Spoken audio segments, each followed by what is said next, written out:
Hello y'all, welcome back to my channel. Today I'm changing out the AC compressor on a 2013 Nissan Altima. Right here I do have the old one, and I do have the new one right here, the one the replacement.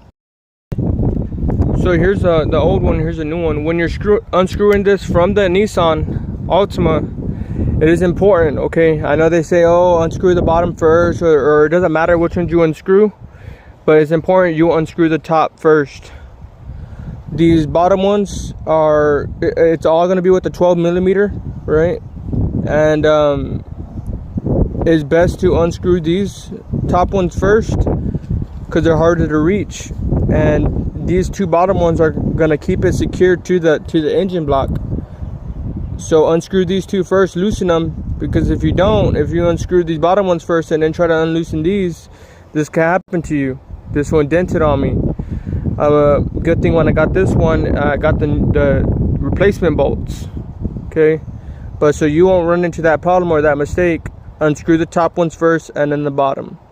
Another thing, this AC compressor on the Nissan Altima, they do not have the AC compressor, the control valve. Normally, you see this part right here. The AC compressor, control valve will go right here, but it does not have one, you know. So normally you'll have this connection right here that you're seeing coming out from right there, and the other one will be right here, and they'll connect together. But this one does not have one.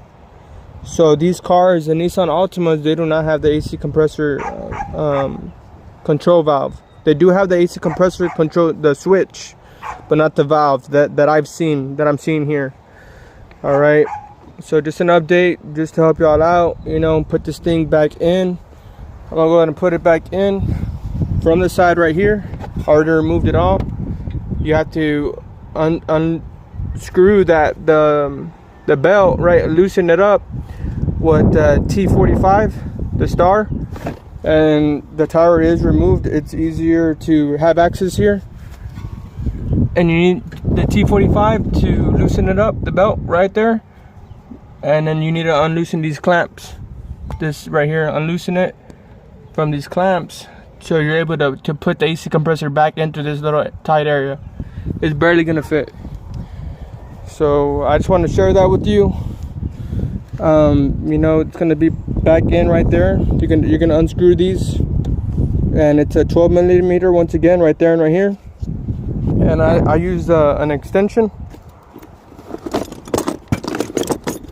I used a 3/4 extension, right?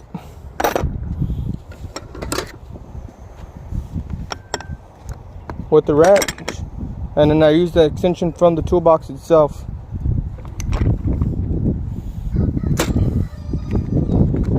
This one, connect it just like that.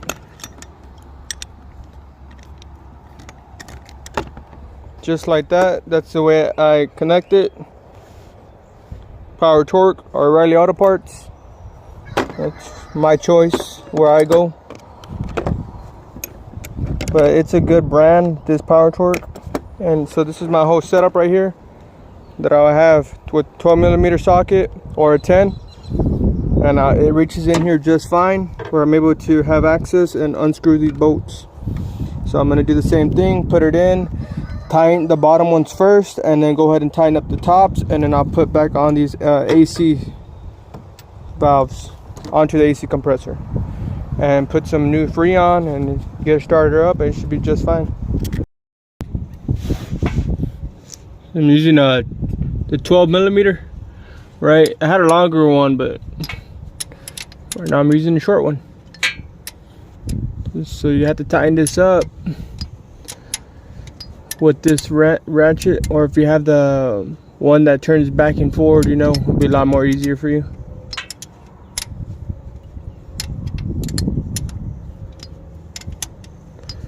Once it gets to a certain point, you could put in the other ratchet with the socket, torque it down.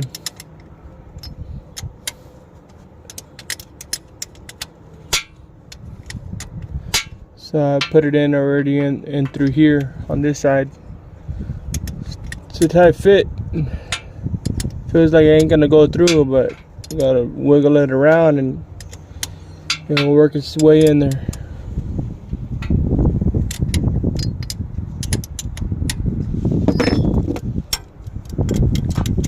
There you go.